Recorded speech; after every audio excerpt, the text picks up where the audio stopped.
ವಿದ್ಯಾರ್ಥಿಗಳೇ, ನಮ್ಮ PMB passing package ನಲ್ಲಿ ಇವತ್ತು ನಾನು ಇಂಪಾರ್ಟೆಂಟ್ ರಿಪೀಟೆಡ್ ಆಗಿರುವಂತಹ ಕ್ವಶನ್ ಎಕ್ಸ್ಪ್ಲೇನ್ NMR 3 ಮಾರ್ಕ್ಸ್ ಗೆ ಫಿಸಿಕ್ಸ್ ಸಬ್ಜೆಕ್ಟ್ ದಿಂದ ರಿಪೀಟೆಡ್ ಕ್ವಶನ್ ಅನ್ನ ಚಾಯ್ಸ್ ಮಾಡ್ಕೊಂಡಿರುವಂತದ್ದು.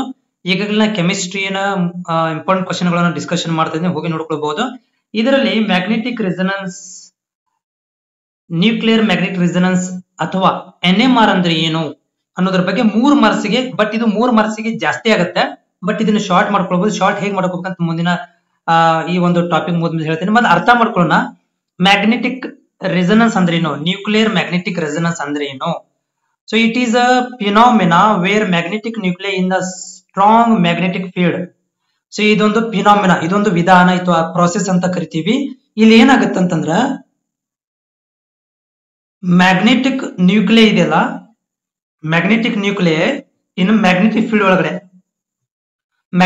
ಒಳಗಡೆ ಏನಾಗುತ್ತೆ ಅಂದ್ರೆ ಮ್ಯಾಗ್ನೆಟಿಕ್ ನ್ಯೂಕ್ಲಿಯರ್ ಅಬ್ಸರ್ವ್ ಆಗುತ್ತೆ and re emit electromagnetic radiations. ಇಲ್ಲಿ ಏನಾಗುತ್ತೆ ಅಂದ್ರೆ ಮ್ಯಾಗ್ನೆಟಿಕ್ ಫೀಲ್ಡ್ ಒಳಗಡೆ ಮ್ಯಾಗ್ನೆಟಿಕ್ ನ್ಯೂಕ್ಲಿಯರ್ ಏನಾಗುತ್ತೆ ಅಂದ್ರೆ ಅಬ್ಸರ್ವ್ ಆಗಿ ರೀ ಮ್ಯಾಗ್ನೆಟಿಕ್ ರೇಡಿಯೇಷನ್ ಗಳನ್ನ ಎಮಿಟ್ ಮಾಡುತ್ತೆ at the specific resonance frequency ಒಳಗಡೆ. ಅಂದ್ರೆ ತನ್ನದೇ ಆದಂತ ಒಂದು ಸ್ಪೆಸಿಫಿಕ್ ರೆಸೊನೆನ್ಸ್ ಫ್ರೀಕ್ವೆನ್ಸಿ ಒಳಗಡೆ ಎಲೆಕ್ಟ್ರೋಮ್ಯಾಗ್ನೆಟಿಕ್ ಗಳು ರೀ ಇಮಿಟ್ ಆಗ್ತವೆ.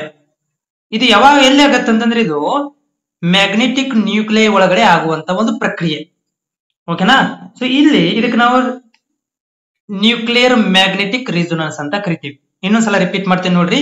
ಇದು ಒಂದು phenomena where magnetic nuclear in a strong magnetic field. ಒಂದು ಸ್ಟ್ರಾಂಗ್ ಮ್ಯಾಗ್ನೆಟಿಕ್ ಫೀಲ್ಡ್ ಒಳಗಡೆ magnetic nuclear absorb and re emit ಆಗ್ತದೆ. ಅಬ್ಸರ್ವ್ ಆಗ್ತದೆ ಮತ್ತು ರೀ ಎಮಿಟ್ ಆಗ್ತದೆ. ರೀ ಎಮಿಟ್ ಏನ್ ಮಾಡ್ತದೆ, ಎಲೆಕ್ಟ್ರೋಮ್ಯಾಗ್ನೆಟಿಕ್ ರೇಡಿಯೇಷನ್ ಗಳನ್ನ ರೀ ಎಮಿಟ್ ಮಾಡ್ತದೆ ಅಟ್ ಸ್ಪೆಸಿಫಿಕ್ ರೆಸೊನೆನ್ಸ್ ಫ್ರೀಕ್ವೆನ್ಸಿ ಒಳಗಡೆ. ಒಂದು ಸ್ಪೆಸಿಫಿಕ್ ಆದಂತ ಫ್ರೀಕ್ವೆನ್ಸಿ ಒಳಗಡೆ ಈ ಒಂದು ಕ್ರಿಯೆ ಆಗುತ್ತೆ. ಸೊ ಇಲ್ಲಿ ಆದ್ಮೇಲೆ which depends upon the magnetic field strength. ಇದು ಡಿಪೆಂಡ್ ಆಗ್ತದೆ magnetic field strength and nucleus magnetic property. Magnetic property ಮತ್ತು ಮ್ಯಾಗ್ನೆಟಿಕ್ ಸ್ಟ್ರೆಂತ್ ಮೇಲೆ ಇದು ಡಿಪೆಂಡ್ ಆಗಿರುತ್ತೆ. This principle is based upon the NMR spectroscopy. NMR ಸ್ಪೆಕ್ಟ್ರೋಸ್ಕೋಪಿಯಲ್ಲಿ ಇದೇ ಒಂದು ಪ್ರಿನ್ಸಿಪಲ್ ಅಪ್ಲಿಕೇಬಲ್ ಆಗುತ್ತೆ. ಇಟ್ ಈಸ್ ಅ ಟೆಕ್ನಿಕ್, ಇದೊಂದು technique use to study the structure of molecules. ಈ NMR ಎಲ್ಲಿ ಯೂಸ್ ಮಾಡ್ತೀವಿ ಅಂತಂದ್ರೆ ನಾವು ಸ್ಟ್ರಕ್ಚರ್ ಆಫ್ ಮಾಲಿಕ್ಯೂಲ್ ಸ್ಟ್ರಕ್ಚರ್ ಗಳನ್ನ ನೋಡ್ಲಿಕ್ಕೆ ಇದನ್ನ ಯೂಸ್ ಮಾಡ್ಕೊಂತೀವಿ ಟೆಕ್ನಿಕ್ ಅನ್ನ. By observing local magnetic field around the atomic nuclei. ಇಲ್ಲಿ ಏನ್ ಮಾಡ್ತದೆ ಅಂದ್ರೆ ಲೋಕಲ್ ಮ್ಯಾಗ್ನೆಟಿಕ್ ಫೀಲ್ಡ್ ಅನ್ನ ಅಪ್ಲೈ ಮಾಡಿಕೊಂಡು ಅಟೋಮಿಕ್ ನ್ಯೂಕ್ಲಿಯೈ ಸುತ್ತಲೂ ಹೊರಗೊಂಡು ಈ ಒಂದು ಸ್ಟ್ರಕ್ಚರ್ ಅನ್ನು ನಾವು ಮೆಜರ್ಮೆಂಟ್ ಮಾಡ್ಲಿಕ್ಕೆ, ಮಾಲಿಕ್ಯುಲರ್ ಸ್ಟ್ರಕ್ಚರ್ ಮೆಜರ್ಮೆಂಟ್ ಮಾಡ್ಲಿಕ್ಕೆ ಯೂಸ್ ಮಾಡ್ಕೊಂತೀವಿ. ಸೊ ಇಲ್ಲಿ ಪ್ರಿನ್ಸಿಪಲ್ ಡಿಪೆಂಡ್ ಆಗ್ತದೆ.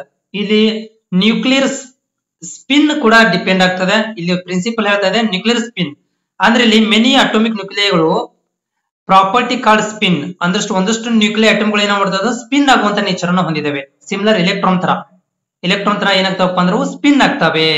ಆಮೇಲೆ ಎರಡನೇ ಪಾಯಿಂಟ್ ಮ್ಯಾಗ್ನೆಟಿಕ್ ಫೀಲ್ಡ್ ಇಂಟರಾಕ್ಷನ್. ನೋಡಿ ಇಲ್ಲಿ ಒಂದು ನ್ಯೂಕ್ಲಿಯರ್ ಸ್ಪಿನ್ ಆಗ್ತದೆ, ಮ್ಯಾಗ್ನೆಟಿಕ್ ಇಂಟರ್ ರಿಯಾಕ್ಷನ್ ಆಗ್ತದೆ, ಆಮೇಲೆ ಎನರ್ಜಿ ಟ್ರಾನ್ಸ್ಫರ್ ಆಗುತ್ತೆ, ಮತ್ತೆ ಇದರಲ್ಲಿ ರೆಸೊನೆನ್ಸ್ ಆಗುತ್ತೆ. ರೆಸೊನೆನ್ಸ್ ಅಂತಂದ್ರೆ ಏನು, ಒಂದು ಎನರ್ಜಿ ಅಬ್ಸರ್ವ್ ಅಂದ್ರೆ ರೀ ಎಮಿಟ್ ಆಕರ್ಸ್ ಆಗ್ತದ, ರೆಸೊನೆನ್ಸ್ ಫ್ರೀಕ್ವೆನ್ಸಿ ಅಂತ ಕರಿತೀವಿ. ಓಕೆನಾ. ಸೊ ಇಲ್ಲಿ ರೆಸೊನೆನ್ಸ್ ಆಗ್ತದೆ, ಆಮೇಲೆ ಏನಾಗ್ತದೆ ಸಿಗ್ನಲ್ ಟ್ರಾನ್ಸ್ಮಿಷನ್ ಕೂಡ ಈ ಒಂದು ಪ್ರಿನ್ಸಿಪಲ್ ಅಲ್ಲಿ ಕಾರಣವಾಗುತ್ತೆ. ಟೋಟಲ್ ಪ್ರಿನ್ಸಿಪಲ್ ಏನ್ ಹೇಳ್ತಾ ಇದೆಯಪ್ಪ ಅಂತಂದ್ರೆ ಒಂದು NMR ಒಳಗಡೆ ರೀ ಎಮಿಟ್ ಮತ್ತು ಅಬ್ಸರ್ವ್ ಇವೆರಡು ಆಗ್ಬೇಕಂತಂದ್ರೆ ಇಲ್ಲಿ ನ್ಯೂಕ್ಲಿಯರ್ ಸ್ಪಿನ್ ಆಗ್ಬೇಕು, ಮ್ಯಾಗ್ನೆಟಿಕ್ ಫೀಲ್ಡ್ ಇಂಟರಾಕ್ಷನ್ ಆಗ್ಬೇಕು, ಎನರ್ಜಿ ಟ್ರಾನ್ಸ್ಫರ್ ಆಗ್ಬೇಕು, ರೆಸೊನೆನ್ಸ್ ಆಗ್ಬೇಕು, ಸಿಗ್ನಲ್ ಟ್ರಾನ್ಸ್ಮಿಷನ್ ಆಗ್ಬೇಕು. ಇದೆಲ್ಲ ಪ್ರಿನ್ಸಿಪಲ್ ಹೇಳ್ತಾ ಇದೆ. ಅಪ್ಲಿಕೇಶನ್ಸ್ ಎಲ್ಲೆಲ್ಲಿ ಯೂಸ್ ಮಾಡ್ಕೊಂತೀವಿ, ಒಂದು ಸ್ಟ್ರಕ್ಚರಲ್ ಡಿಟರ್ಮಿನೇಷನ್ಸ್. ಈ ಮಾಲಿಕ್ಯೂಲ್ಸ್ ಗಳನ್ನ, ಸ್ಟ್ರಕ್ಚರಲ್ ಮಾಲಿಕ್ಯೂಲ್ ಗಳನ್ನ ಉದಾಹರಣೆಗೆ ನೋಡಿ, ಈ ರೀತಿಯಾಗಿ ನೀವೇನಾದ್ರೂ ಓದಿರ್ತೀರಾ, ಈ ರೀತಿ ನಾವು ಓದಿರ್ತೀವಿ. ಈ ರೀತಿ ಒಂದು ಸ್ಟ್ರಕ್ಚರ್ ಗಳನ್ನು ನಮ್ಗೆ ಐಡೆಂಟಿಫೈ ಮಾಡ್ಕೋಬೇಕಿತ್ತು, ಮಾಲಿಕ್ಯುಲರ್ ಸ್ಟ್ರಕ್ಚರ್ ಅಂತ ಕರಿತೀವಿ. ಈ ಒಂದು ಮಾಲಿಕ್ಯುಲರ್ ಸ್ಟ್ರಕ್ಚರ್ ಅನ್ನು ಐಡೆಂಟಿಫೈ ಮಾಡ್ಕೋಬೇಕಂತಂದ್ರೆ ನಮಗೆ ಈ ಒಂದು ಆರ್ಗ್ಯಾನಿಕ್ ಮತ್ತು ಬಯೋಲಾಜಿಕಲ್ ಮಾಲಿಕ್ಯೂಲ್ ಒಳಗಡೆ, ಆರ್ಗ್ಯಾನಿಕ್ ಕಂಪೌಂಡ್ ಒಳಗಡೆ ಸ್ಟ್ರಕ್ಚರ್ ಅನ್ನ ಚೆಕ್ ಮಾಡ್ಕೋಬೇಕಿತ್ತು ಅಂತಂದ್ರೆ ನಮ್ಗೆ NMR ಬೇಕು. ಮಾಲಿಕ್ಯುಲರ್ ಅನಲೈಸಿಸ್ ಮಾಡ್ಕೊಳ್ಳಿಕ್ಕೆ ಅದರದ ಯಾವ ರೀತಿಯಾಗಿ ರಿಯಾಕ್ಷನ್ ಸ್ಟೇಟ್ ಇದೆ, ಕೆಮಿಕಲ್ ಬಾಂಡ್ ಯಾವ ರೀತಿಯಾಗಿದೆ, double bond, triple bond, single bond ಅನ್ನೋದನ್ನ ಪತ್ತೆ ಹಚ್ಚಬೇಕಂದ್ರೂ ಕೂಡ ಇದು ನಮ್ಗೆ ಸಹಾಯಕರಾಗುತ್ತೆ. ಆಮೇಲೆ medical imaging city MRI scanning scan ಮಾಡ್ಕೊಳ್ಳಿಕ್ಕೆ, ಮೆಡಿಸಿನ್ ಅಂತ ಎಂಬಲ್ಲಿ ಅಡ್ವಾನ್ಸ್ ಇಮೇಜಿಂಗ್ ಅಂತ ಕರಿತೀವಿ. ಇದನ್ನ ನಾವು ಬಾಡಿ ಸ್ಕ್ಯಾನ್ ಮಾಡಲಿಕ್ಕೂ ಕೂಡ ಯೂಸ್ ಮಾಡ್ಕೊಂತೀವಿ. ಇಲ್ಲಿ ನಾವು 3 ಮಾರ್ಕ್ಸಿಗೆ ಎಷ್ಟು ಬರೀಬೇಕು ಸರ್? 3 ಮಾರ್ಕ್ಸಿಗೆ ನೋಡಿ, ಒಂದೇನಪ್ಪಾ ಅಂತಂದ್ರೆ ಡೆಫಿನೇಷನ್ ಬರೀರಿ. ಓಕೆ, ಸೊ ಡೆಫಿನೇಷನ್ ಬರೋದ ಮೇಲೆ ಆಮೇಲೆ 3 ಮಾರ್ಕ್ಸಿಗೆ ಅಪ್ಲಿಕೇಶನ್ ಗಳನ್ನ ಬರೀರಿ. 3 ಮಾರ್ಕ್ಸಿಗೆ ಸಫಿಶಿಯಂಟ್ ಅನಿಸುತ್ತೆ. ಹೋಪ್ ಇದು ನಿಮ್ಗೆ ಅರ್ಥ ಆಗಿದೆ ಅಂತ ಅನ್ಕೊಂಡಿದ್ದೇನೆ. Thank you.